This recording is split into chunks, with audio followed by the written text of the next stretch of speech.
Bienvenidas y bienvenidos a UNICAP Mente Tertuliando, un espacio de reflexión, innovación y diálogo interdisciplinario. Este podcast es coproducido junto a Tertulia Académica Virtual, a quienes agradecemos profundamente por hacer posible este encuentro de ideas. Una iniciativa de IDIA, el Centro de Investigación Interdisciplinario en Derecho e Inteligencia Artificial, de la Universidad Internacional Ignacio Castro Pérez, UNICAP.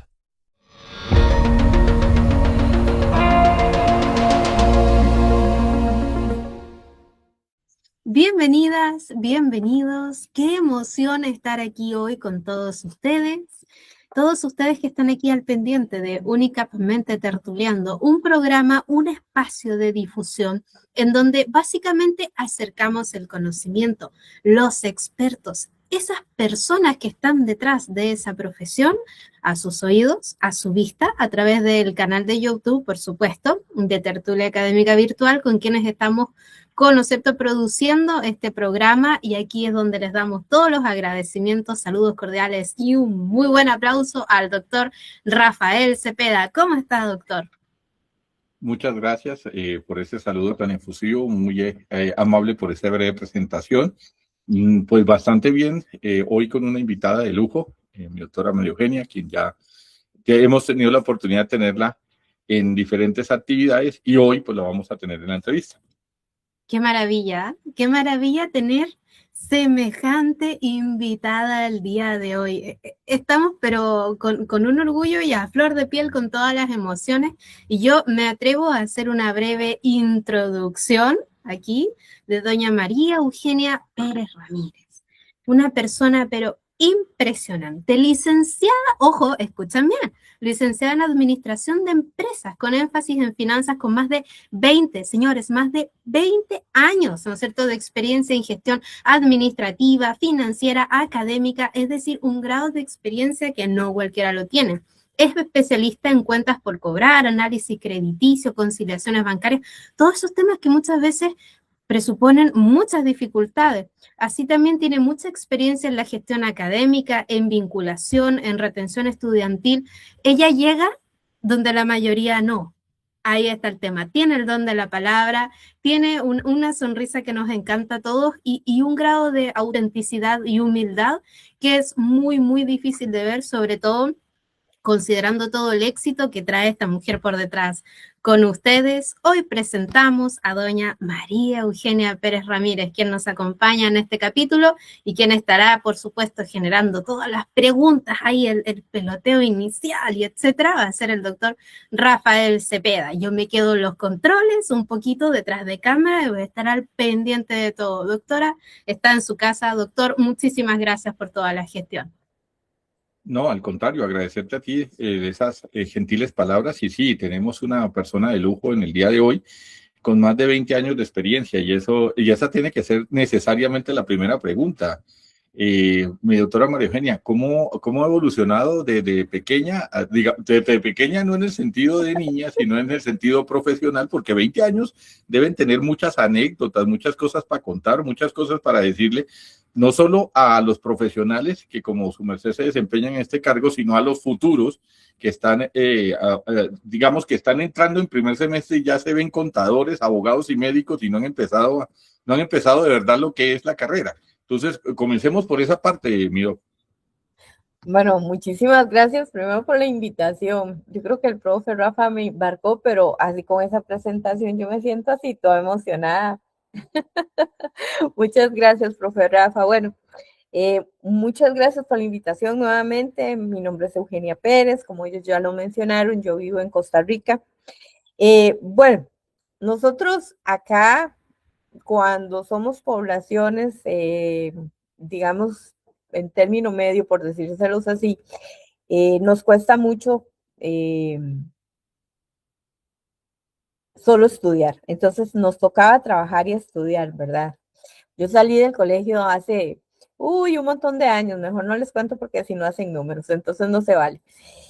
Y la verdad es que yo trabajaba y yo estudiaba, yo tuve la oportunidad de estudiar en una universidad privada y me desempeñaba desde muy abajito, ¿verdad? En esa universidad y con los años pues fui creciendo, ahí me gradué y efectivamente tomé el título de licenciatura en finanzas, trabajé muchos años en esas áreas, créanme que no es fácil. Tener esa experiencia profesional es bastante difícil porque francamente lleva muchos años de trabajar en diferentes empresas, de ver cómo te promueven y también la idea acá es formar equipos y equipos buenos de trabajo. Entonces yo creo que esa ha sido como esa gestión administrativa que si yo la cuento desde el inicio, cuando, miren, yo empecé trabajando como en un taller, yo no sé cómo le dicen allá en Colombia, pero las muflas de los carros, como una secretaria, ahí empecé a trabajar y ahí empecé a evolucionar hasta lo que, pues gracias a Dios, estamos en el día de hoy, ¿verdad? Pues ahí me surgen varias inquietudes, porque no nos vamos a echar cuentos entre nosotros. El sector académico no precisamente es el mejor pago.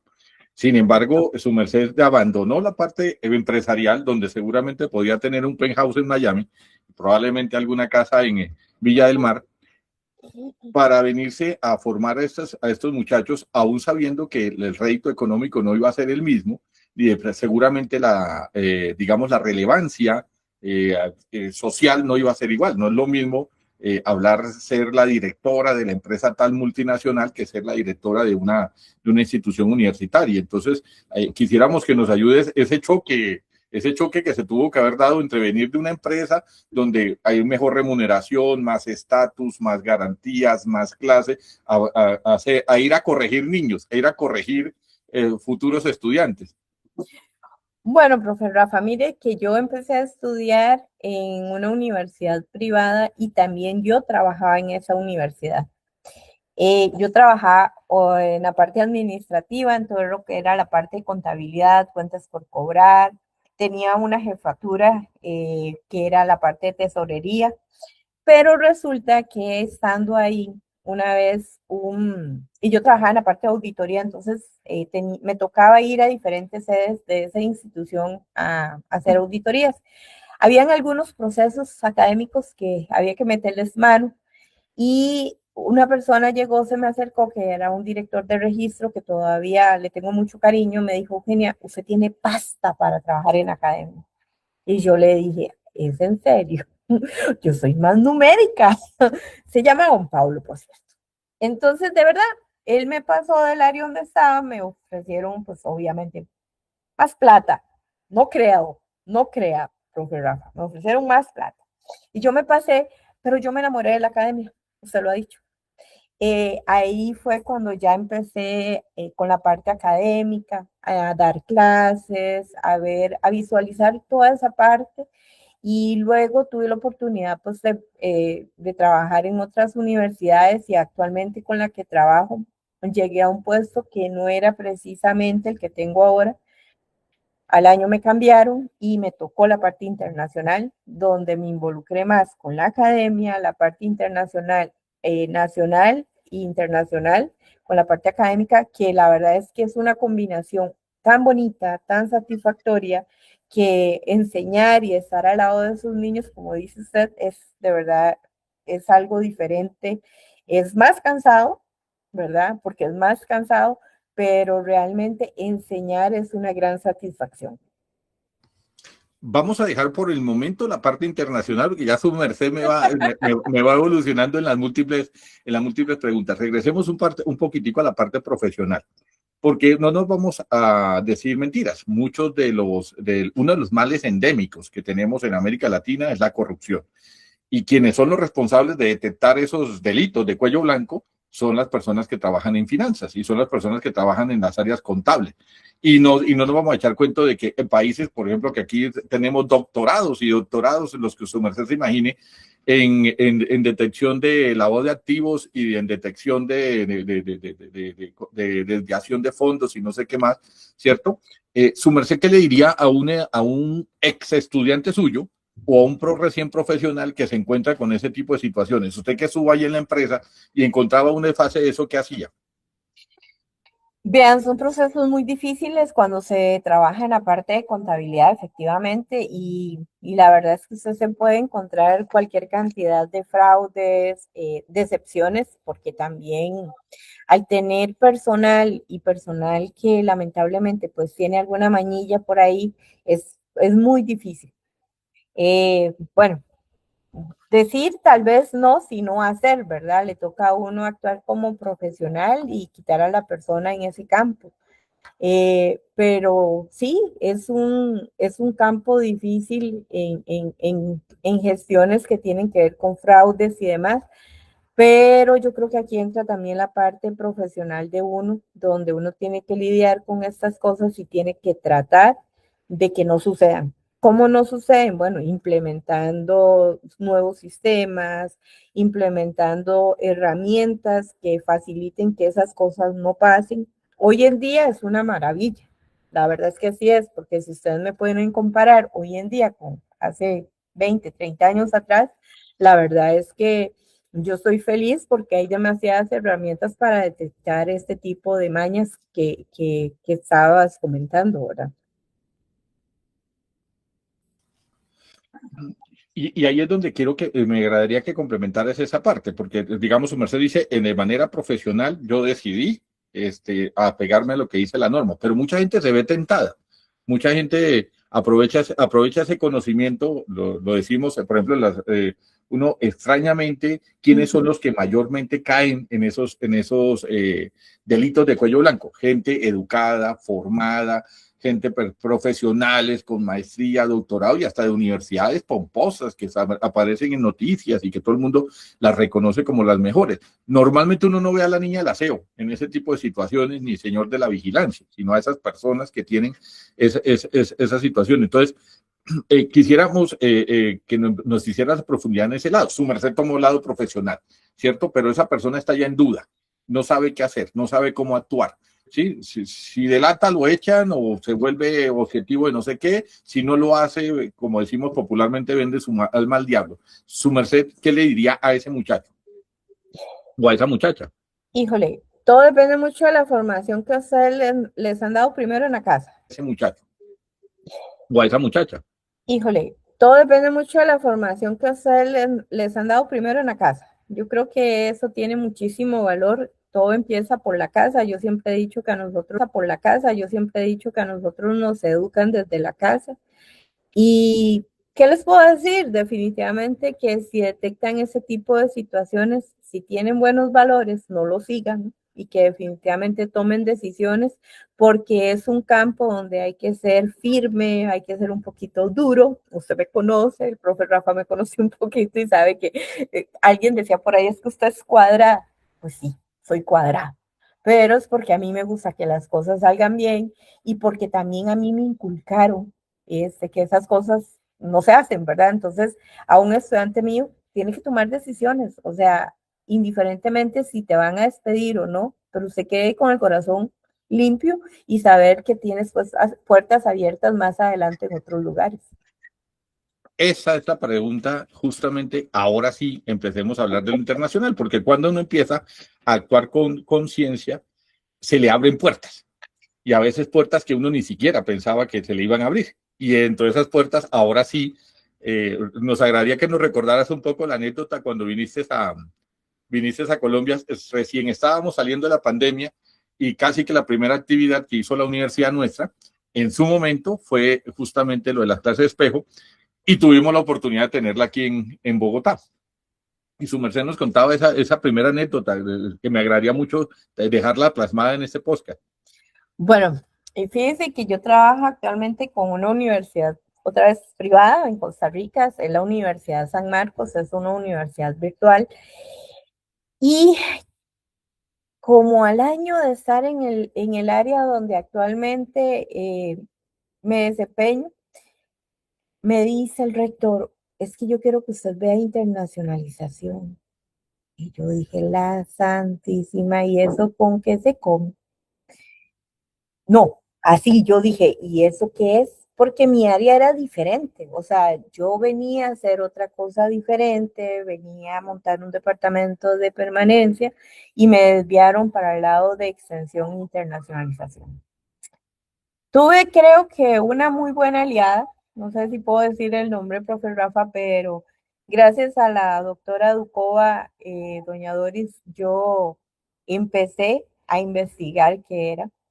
Cuando yo empiezo a involucrarme con ella, empezamos a hacer cosas, el rector me dice, tiene que ir a Bogotá, vaya a ese lugar donde la están invitando para que conozca más gente. Yo no me había montado nunca en un avión, nunca, ni en mi cabeza, no tenía ni pasaporte. Con eso les digo todo. Y por mi cabeza nunca, pues en realidad me pasaba que yo iba a ir a otro país.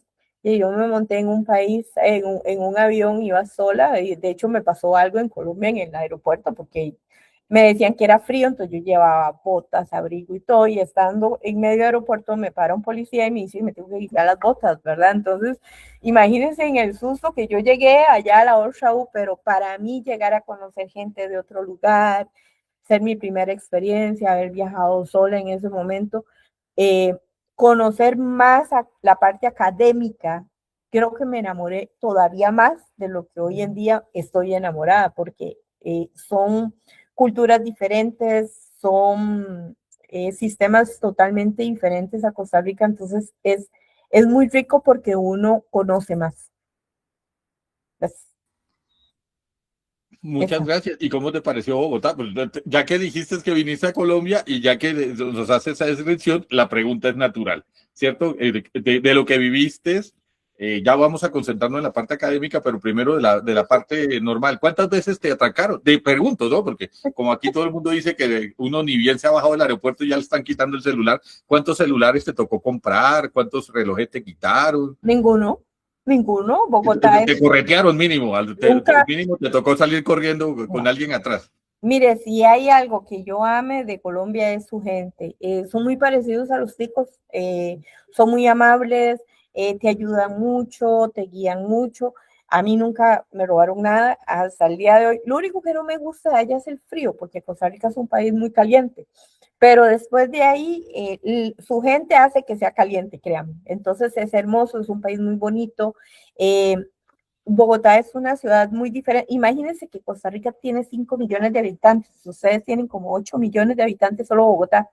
Entonces, ese corre-corre es el que nosotros vemos aquí, pero aumentele ese volumen como por 4. Pero es una ciudad bonita, es tranquila, a mí nunca me asaltaron. Yo recuerdo que un día hasta salí solita del hotel a comprarme algo y no me pasó nada, la verdad. Y todo el mundo me decía, tenga cuidado, pero no es cierto. Justamente por eso iba encaminada la pregunta hacia allá, porque hay que darle reconocimiento a quienes son y sientas en la libertad de mencionarlos, porque uno no se forma solo, ¿no? No es que uno nació aprendido, uno va adquiriendo el conocimiento y es bueno y es saludable darle reconocimiento a las personas que son y a los sitios que son. Ahora sí, enfoquémonos en la parte académica. ¿Qué fue lo que más en ese momento de esos choques? Porque una cosa es hablar de internacionalización y otra cosa es ir internacional. Son dos cosas distintas, ¿sí? O sea, son dos espacios totalmente distintos. ¿Qué resaltarías en esa dicotomía? ¿Sí? Llevabas un tiempo y después nos enteramos que hicieron por ahí el mismo que se hizo en Bogotá, pero se hizo allá en la San Marcos. Cuéntanos de eso un poquito. Cuéntanos, porque una cosa es muy chévere, muy bonito hablar de integración y eso en los papeles se oye muy bien, pero otra cosa es tener a la persona enfrente que habla distinto, que piensa distinto, que tiene costumbres distintas, culturas distintas, idiosincrasias distintas. Cuéntanos cómo fue ese tránsito, cómo fue ese paso. Bueno, cuando yo fui allá, conocí mucha gente de diferentes países. Estaba, creo que Ecuador, estaba Argentina, por ahí estaba Brasil, o sea, sin memoria, porque ya hace bastante de eso, profe Rafa. Y cuando ustedes vinieron acá, fue tan bonito, porque era la primera vez que venían personas a Costa Rica, una delegación enorme, todos son diferentes, todos piensan diferentes, entonces es muy interesante porque tienes como esa vivencia de la gente y tienes que aprender en eso. Le voy a contar algo. yo hace poco terminé un curso que tiene que ver precisamente cómo tratar a la gente a nivel internacional y cómo moverse con otros países.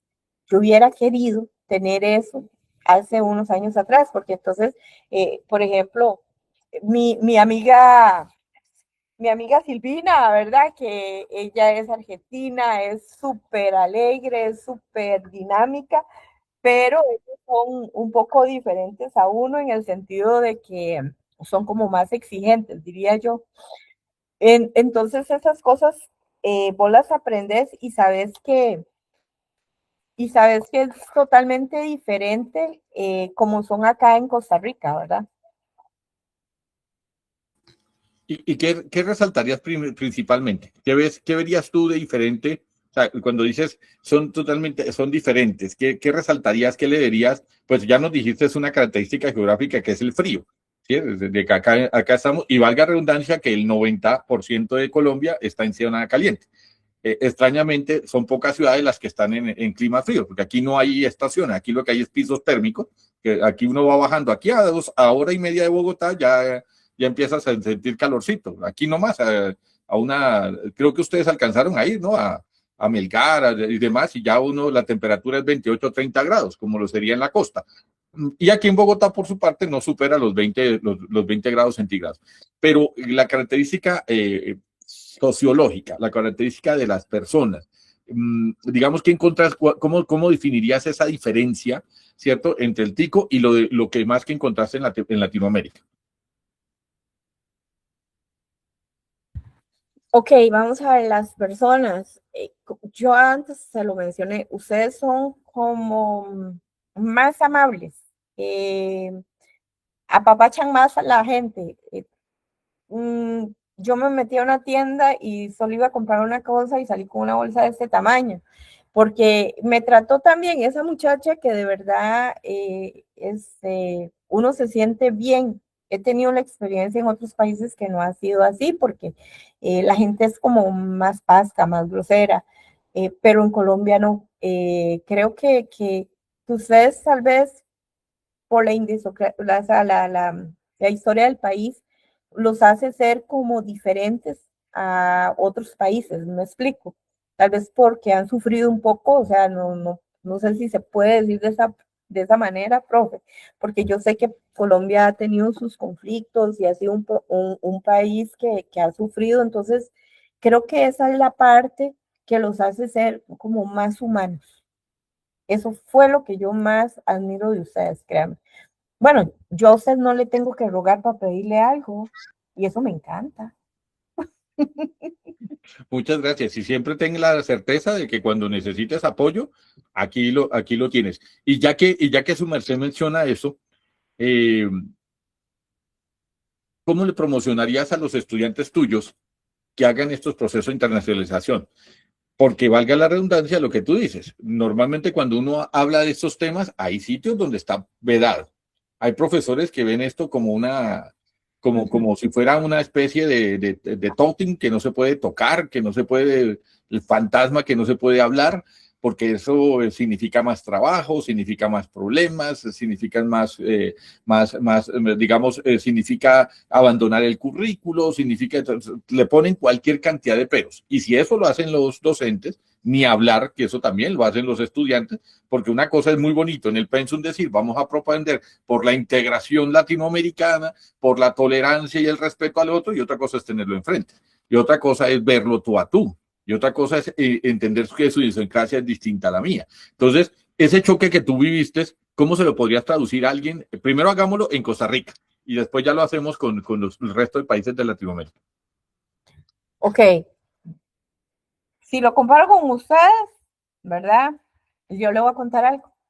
Cuando yo vine allá, tuve la primera experiencia, hicimos un campamento, tuvimos la oportunidad de ir a Ecuador, tuvimos la oportunidad de ir a Colombia, después ellos vinieron acá a Costa Rica.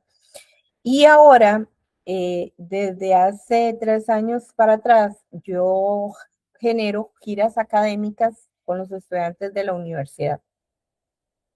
Y no sé por qué siempre busco Bogotá. O sea, de verdad. Porque en cualquiera de las universidades que hay por allá nos han recibido, pero súper bien. Bueno, el año pasado sí tuvimos unos estudiantes que viajaron a La Guajira, que ni le digo, o sea, eso es hermoso también, o sea, la gente es diferente, ¿verdad? Es más diferente, aquí les decimos es más rural, pero Bogotá no, Bogotá, decían que la gente de Bogotá era fría, era como dura, como dicen ustedes, no, o sea, no, yo nunca vi eso. Y ahorita, profe Rafa, imagínense que nosotros volvimos a incentivar otra gira académica y para el mes de noviembre va un grupo de estudiantes para allá nuevamente. Todos los años generamos y todos los años vamos a Bogotá y vamos a diferentes Pero universidades. menos mal que nos dice bienvenidos. De una vez me ofrezco como guía a acompañarlos, asesorarlos, de Súper. una vez siéntanse en su casa, o sea, eso van cogiendo la nevera, no hay problema por eso, que aquí lo sentimos como hermanos. Y ahora entonces te quiero hacer la pregunta contraria, porque ya me contestaste, ¿cómo le enseñas a un tico, cierto? Me dices que en Costa Rica les dicen tico, ¿cómo le enseñas a un tico a internacionalizarse? Ahora imagínate a alguien que está en Colombia, ¿cierto? Y que le empieza a escuchar allá de San José de Costa Rica y empieza a escuchar, sí, las diferentes noticias. ¿Qué le dirías a alguien que está en Bogotá, en Quito, en Santo Domingo, que está en Ciudad de Panamá? Bueno, creo que esos son países más cerquitas, de pronto los conocen más, pero digamos, personas que están más alejadas, que lo único que escuchan, lo único que saben de Costa Rica, y no te voy a exagerar, ¿cierto? Yo sí quiero contar la anécdota, si me permite, que cuando yo mandaba la bandera de Costa Rica, tú me decías, esa no es. Y yo, pero esa es la que pone WhatsApp. Sí, esa es la que pone y tú me mandabas la bandera de Costa Rica porque la que yo ponía debía ser otra, ¿cierto? Pero el sistema decía, esas cosas que parecen insignificantes es lo que marca que mucha gente no nos conoce. O sea, no nos conoce. De eso que pasa que algunos extranjeros no dicen Colombia, sino Columbia, y todos sabemos que eso es Canadá, también pasa con Costa Rica. Entonces, ¿cómo le enseñarías a alguien, ¿sí?, que está en otro país y que lo único que le llega son las noticias, y no nos vamos a decir mentiras, solo llega la noticia trágica, la noticia mala, le llegan las cosas indeseables que no es que hay que esconderlas, pero eso es lo que él ve. ¿Qué le dirías a ellos? Bueno, a Costa Rica lo conocen como Puerto Rico, no entiendo por qué. Ok, todavía yo tampoco entiendo. ¿Qué le diría a la gente que yo conozco, que vive en otros países para que vayan a conocer Colombia? Esa es la pregunta, profe.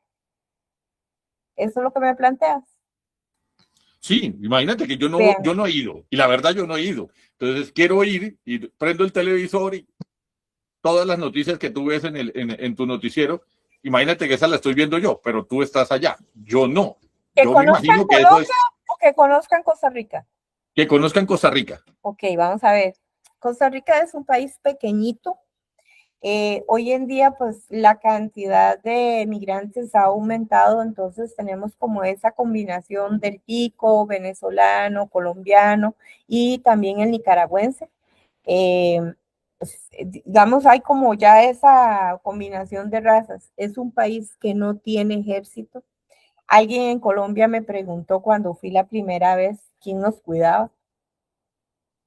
Sí, los guardias rurales, por los guardias de seguridad ahí que andan los policías, decimos nosotros, ¿verdad? Eh, es un país tranquilo, puedes andar por las calles, eh, la gente es amable, los chicos somos amables, créame. Como te digo, hay una combinación de todo ahorita, digamos, la ciudad de San José, que es la capital, hay mucho colombiano, hay mucho venezolano y hay mucho nicaragüense. Entonces vas a escuchar como todos esos acentos diferentes. Y Costa Rica además tiene lugares turísticos muy bonitos. Imagínense que la playa, a más cerca donde yo estoy ahorita, queda 1 hora y media. Mire qué cerca nos queda. Ustedes creo que es como 5 horas o más, ¿verdad? Hay lugares más alejaditos, como por ejemplo Guanacaste. Cuando, profe Rafa, cuando usted venga aquí, yo lo voy a llevar. Allá es hermoso, la gente es súper amable, cocinan rico, te ofrecen comida por todo lado, ¿verdad? Entonces, yo creo que Costa Rica se distingue tal vez por eso, por ser un país pequeño, un país de paz, un país con una historia tal vez diferente a la de Centroamérica, donde había guerrillas, habían maras. Nosotros no sabemos qué es eso. Yo cuando fui a Colombia sí vi unos policías, yo no sé cómo les llaman allá, militares son, ¿verdad? Cuando yo fui, yo vi eso, yo me asusté porque aquí no se ve eso. Entonces, y me hizo gracia la persona que me preguntó, ¿quién nos cuida? Y yo dije, ay, mira, tiene razón, ¿quién nos cuida? O sea, yo ahorita digo, y todavía me pregunto, ¿quién nos cuida? Pero curiosamente, no hemos necesitado un ejército. Entonces, si quieren venir a conocer aquí, vengan, es bonito. Solo que país es un país, Costa Rica es un país carillo, ¿verdad? En la parte de plata es un país caro. Antes de que pasemos a ese punto, no me puedo ir a esos nómadas digitales que piensan, que creen que conociendo las sociedades es a través de plataformas como YouTube y demás. Y que es más, utilizan estas plataformas y pensar de que viajaron virtualmente es lo mismo que viajar presencialmente, ¿no? Que conocer un espacio es lo mismo en la virtualidad que en la presencialidad. Creo que no toca ser muy experto para mostrar las diferencias, pero sí quisiéramos que nos amplíes un poco esa parte, ¿no? Ese muchacho que está allá, que tiene el contacto con ustedes virtualmente, que tiene el espacio virtual, que puede tener acceso a la tecnología y que con eso pretende que conoce, ¿cierto? Ahí es donde me quiero centrar, porque nos enseñaron, voy a decir como me lo enseñaron a mí. El doctor Google nos hizo creer que todo ya estaba, todo lo podíamos conocer a través de una ventana, o sea, la ventana de Internet, ¿no? Y como aparentemente todo se puede conocer por ahí, ¿para qué necesito viajar? ¿Para qué necesito desplazarme? ¿Para qué necesito ir a otro lado? Y ahí es donde quisiera que tú me profundizaras en esa anécdota que nos estás viendo, que nos comentaste cuando regresaste de la gira por Ecuador y Colombia, nuevamente a tu puesto de internacionalización. Lo que pasa, profe Rafa, es que por Google usted no se puede comer un gallo pinto, no se puede comer un tamal, no puede tomarse una horchata, no se puede bañar en el mar, o sea, tiene que venir. No es lo mismo, obviamente, o sea, las fotos se ven bonitas y cuando llegas acá, así es de bonito, tal vez más, pero tienes que venir porque tienes que probar la comida, porque tienes que probar las tortillas que se hacen en Guanacaste, el rice and bean que se hace en Limón, el vigorón que se hace en Punta Arenas, el gallo pinto que lo comes en todos los hoteles, o sea, tienes que venir, definitivamente. Ya que hablas de que tienes que venir, quisiera que me hicieras una comparación, porque las personas que no conocen saben que la universidad nuestra se encuentra en una de las zonas de tolerancia de Bogotá, y eso ha sido intencional, ¿sí? Eso tiene su intención, o sea, justamente las directivas de la universidad, cuando se empezó a generalizar que eso era una zona de tolerancia, aclaro para las personas que no saben, zonas de tolerancia son zonas donde se tienen ciertas normatividades que no aplican al resto de la ciudad, ¿cierto? Se tienen centros para nocturnos, se tienen sitios donde hay expendio legalizado, regulado de sustancias psicoactivas y demás situaciones. Es una zona de tolerancia, por eso le tiene ese nombre. Y la comunidad, aunque no, o sea, los directivos de la universidad no lo quisieron rodar porque siempre entendieron que históricamente ese era el sitio de la universidad que comenzó siendo un colegio. Nos decías, para la época, nos decías que eso había generado un impacto, ¿no? Eso había generado ese impacto. Y recuerdo que utilizaste una frase que no se me olvidó nunca, y lo hablé varias veces con el rector, que era que la persona cuando llegaba a la universidad se sentía protegido.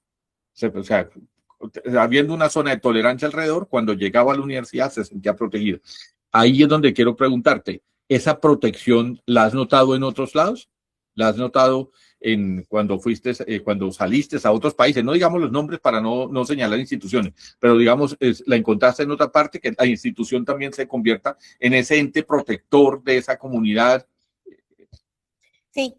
Sí, yo creo que sí la encontré. ¿Por qué? Porque yo creo que en la mayoría de los países lo que es la academia es tan importante que hay que protegerlos. Entonces, en otros países de Latinoamérica, sin mencionar nombres, como usted dice, fui a un país donde realmente habían unos conflictos en ese momento, pero a nosotros en todo momento nos protegieron y creo que respetan la academia. Para ellos es importante la educación. Y eso es muy bonito, porque el respeto que se gana un docente Sí. no se lo gana por la fuerza, ni por el título de su nombramiento, sino se gana es el respeto formal de la otra persona. Aquí, dos cuestiones que te hayan llamado la atención, que ya entre el mundo empresarial y el mundo académico. Dos cuestiones que tú digas, esto lo hice yo, lo construí yo, lo puse yo, este fue mi granito de arena para este medio.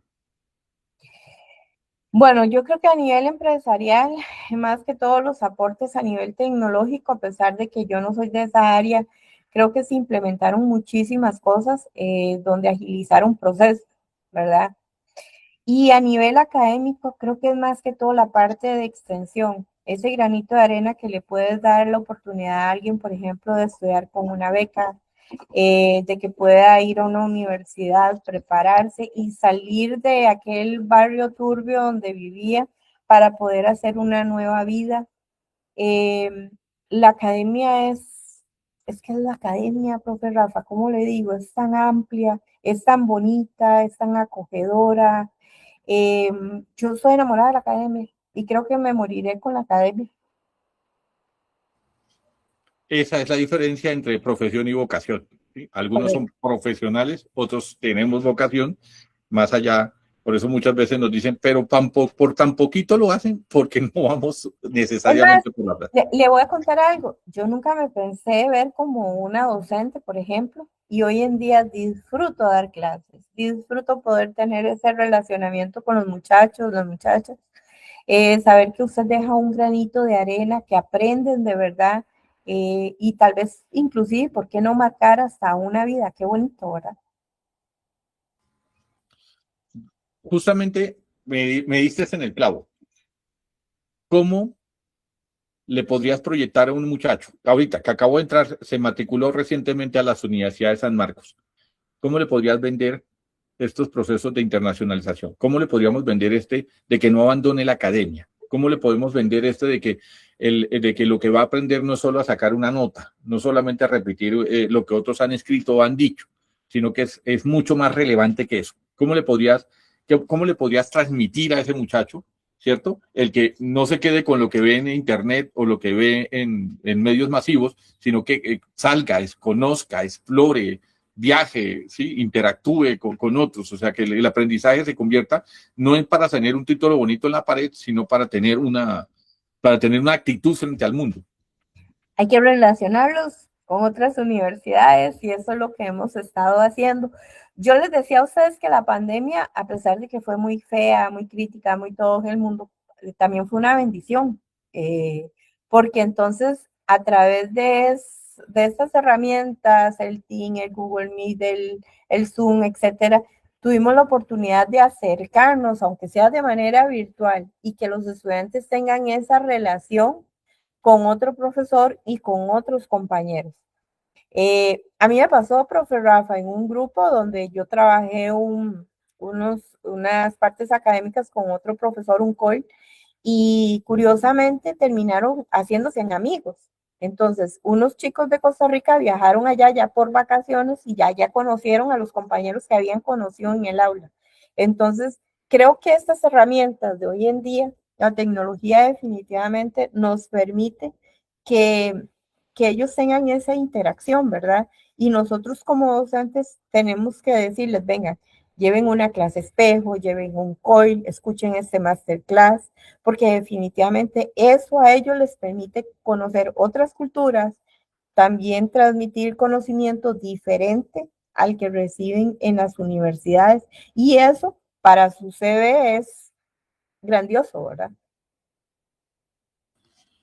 vamos a decirnos, a quitarnos las caretas. Muchas críticas que uno escucha de cualquier compañero en cualquier institución, por lo menos es muy común verlas acá en Colombia, es que las actividades que se programan, bien sean intersemestrales o bien sean ocasionales de ciertos departamentos, son muy agradables, son muy entretenidas, pero no contribuyen. Y valga la redundancia, muchas veces aquellas que vienen acompañadas de los procesos de internacionalización, de psicología y demás. No decimos que no sirvan, lo que pasa es que la sensación es que la pasamos bien, pero no necesariamente lo aplicamos. ¿Cómo has logrado tú que tu nómina, que tus docentes realmente no se quede como en esa mera teoría, sino que además de eso se dé el siguiente paso? Bueno, creo que al principio costó mucho porque les daba como cierto temor proyectarse afuera, ¿verdad? ¿Cómo lo hemos logrado? Lo hemos logrado sacándolos de acá, movilizándolos a otros lugares para que ellos conozcan y para que ellos conozcan más gente. Entonces, esas movilidades nos han permitido acercar a la academia a estos muchachos y a estas muchachas y también a otros docentes para que hagan cosas en conjunto. Créame que ahorita se han logrado tantas cosas que yo creo que eso ha permitido que ya a ellos se les quitó ese miedo. Más bien me piden siempre, ¿cuándo podemos hacer algo? ¿Cuándo vamos a hacer algo? Yo necesito hacer una clase espejo, yo necesito hacer un coil. O sea, es increíble que ya esas barreras de miedo más bien se quitan y más bien ahora ellos son los que me piden, por dicha. Infortunadamente el tiempo se nos va acabando, pero tengo que preguntarte, ¿qué viene? ¿Qué sigue? O sea, Bueno, ¿qué podemos decir? ¿Qué tiene pensado mi doctora María Eugenia? 5 años, ¿dónde se ve? 10 años. bueno, vamos a ver, 10 años ya pensionada, porque ya me falta poquito, ¿verdad? Entonces yo siempre he dicho así, profe Rafa, y si no me censura, que yo voy a ir a comprarme una casa en la playa, voy a poner una hamaca y una caja de cervezas, porque a eso me voy a dedicar, la verdad, a descansar. Ahí me censura, no importa, nadie escuchó eso. ¿Qué siguen 5 años? Bueno, yo sí quiero pues llegar un poquito más lejos en la academia. Quiero tratar de poderme convertir en una dirección donde yo pueda tener más contacto todavía con los estudiantes. Creo que para mí la academia sigue siendo importante. Quiero ser más profesora, eh, investigar más, actualizarme más. Entonces, porque en academia uno nunca deja de estudiar, ¿verdad? Hay que actualizarse porque si no, estos chiquillos le ganan a uno. Y no, y hay algo que me resalto en lo que acabas de decir. Una de las cosas que uno aprende es que por muy perfecto y elaborado que esté el proceso, siempre hay algo que corregir y algo que mejorar. Por eso uno no debe volverse el indispensable. Tiene que también formar el que lo va a reemplazar cuando ya uno no esté, para que el proyecto no muera con uno, sino que se transforme, se revitalice y que continúe. Que probablemente hasta de pronto el nombre de uno no aparecerá, pero uno sabe que eso comenzó con uno. ¿Sí? El proyecto seguirá avanzando y ya nadie se acordará quién fue el primero, pero sí por lo menos se verán los frutos. Y finalmente, pues así es como se cambian las sociedades y se hacen mejor. Bueno, mi doc, hombre, le agradezco mucho que nos haya dedicado estos espacios, estos minutos. Sé que ahí la vemos que está trabajando, ahí pasó una USB, ahí la vemos que está digitando, vemos que le hacen consultas, el estudiante allá preguntando y sin embargo sacó de tiempo para atendernos a nosotros, para atendernos, nos agrada mucho. Claro, profe Rafa, es como le voy a decir que no sé, y se me decía, no oigo ese audio porque me va a decir que no, ya yo le había dicho que sí. De verdad, muchas gracias a ustedes por la invitación. Ojalá que haya hecho lo que ustedes me pidieron, ¿verdad? Y maravillosamente, ¿no? Maravillosamente. Cuando la doctora Ivanier me dijo, necesitamos una persona de altura, yo me asusté, porque yo pensé que era que ella necesitaba a alguien alto. ¿Sí? Entonces, por eso yo no la llamé inmediatamente, pero cuando dijo, no, necesito a alguien que tenga tanta trascendencia, yo le dije inmediatamente, la primera persona que se me pasó en la mente era mi doctora María Eugenia. Y por eso yo recuerdo que en ese momento le dije, sí, le dije, la invitamos a la entrevista y su merced me mandó 2 audios y fue cuando yo le dije, no, porque no los escucho, porque sé que me está diciendo que no. no se me ocurre nadie más que tenga el perfil que me están pidiendo aquí para el programa. Por supuesto que lo cumpliste con creces. Antes bien, creo que no solo se han logrado los objetivos de la entrevista, sino además de eso, el mensaje más importante para todos, ¿no? El mensaje para los estudiantes. Yo rescato dos cosas. Hay que formar el que viene atrás. Correcto. Y las cosas, cuando uno actúa de corazón y actúa bien, la vida de pronto no compensa como uno piensa, pero compensa, ¿sí? A varias personas les ha tocado tomar decisiones difíciles y en su momento dijeron, no me voy por este camino, y hoy son gente que puede darle la cara a cualquiera. Hay otras personas que tomaron caminos distintos y, como decimos aquí, les toca como el topo, estar escondido porque lo están buscando, porque... Entonces, ese mensaje de profesora que su merced nos dio, ese mensaje de profesional es el que nos agradaría. Él quiere que veamos el logo atrás, pero por supuesto, yo iba a pedir que pusiera la bandera. No, a ver, aquí está la bandera, profe Rafa. No, es que se me está desconectando la computadora. Sí, no, yo estoy viendo la bandera, sino que pensé que era la intención. Claro que sí, maestra. Acá va a quedar... Vamos a quedar con la imagen de su merced en el fondo. Le agradezco mucho que nos haya acompañado en el día de hoy y además de eso que nos haya brindado estos consejos y estas recomendaciones. Le doy 2 minutos, que es el tiempo que nos queda, para que su merced se despida y procederemos entonces a hacer cierre. No, profe Rafa, agradecerle a usted y a Ivanier de verdad la invitación. Yo siempre me divierto mucho hablando con usted porque de verdad me da la impresión de que siempre está feliz. Entonces, eso se transmite y muchísimas gracias, de verdad, decirles que ojalá que puedan venir a Costa Rica. Es un país pequeñito, bonito, pero muy agradable con la gente. Siempre estoy feliz cuando estoy hablando con mis amigos, cuando estamos en Colombia, como usted sabe, y como no es un secreto para nadie, pasamos situaciones y no a todo el mundo se le dice que es un amigo, pero cuando se le dice a alguien que es un amigo, se le dice que es en serio. Y por eso en Colombia, cada vez que usted venga, va a tener cualquier cantidad de gente que la proteja. Aquí nada más que uno vea que la persona es extranjera, instintivamente surge el ente protector, ¿sí? Que esa persona no es de acá. Y nosotros, cuando teníamos conflicto, muchos terminaron en Costa Rica, muchos terminaron en otros países, y casi como nos trataban allá, ahora que ya somos una sociedad más tranquila, ¿cierto? Con problemas, como todo el mundo, pero una sociedad más tranquila, devolvemos los favores y debemos mucho agradecerle a los compañeros de Costa Rica, agradecerles a ustedes muy personalmente de parte nuestra por toda la compañía. Y a su merced, mi doctora María Eugenia, por todas las oportunidades de clases espejo, las invitaciones con los profesores para dictarles capacitación, ¿sí?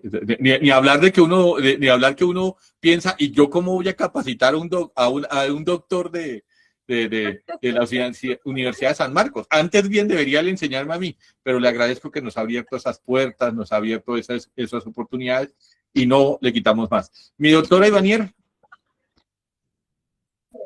Aquí estamos, me tocó estar desde exteriores, desde Santiago de Chile aquí, por supuesto. Qué maravillosa entrevista, de verdad, un nivel, una soltura, una experiencia que creo que va a transformar mentes. Siento que usted es un gran ejemplo a seguir para nuevas generaciones. Agradecemos, por supuesto, que sea portavoz y que sea una persona con tanta integridad. Y bueno, muchísimas gracias desde parte de IDIA, el Centro de Investigación Interdisciplinario en Derecho e Inteligencia Artificial de la Universidad Internacional Ignacio Castro Pérez. Y bueno, desde parte del programa de Únicamente Tertuleando ahí con el grandísimo doctor Rafael, nuestros aplausos para usted por lo que está haciendo. Y espero cumpla su sueño de 5 años y, ¿por qué no?, también el de 10. Le apoyamos, doctora. Completamente. Muchas gracias, de verdad. Por favor, me reserva un cuarto cuando esté pensionada. Yo llego allá en vacaciones. Yo sí le llego. Obvio, aquí llega, usted tranquilo. Y está frente al mar. Y con lo que dijo al lado, tenga cuidado que ahí llego. Ok, profe. Hasta luego, de verdad, muchas gracias. Un placer.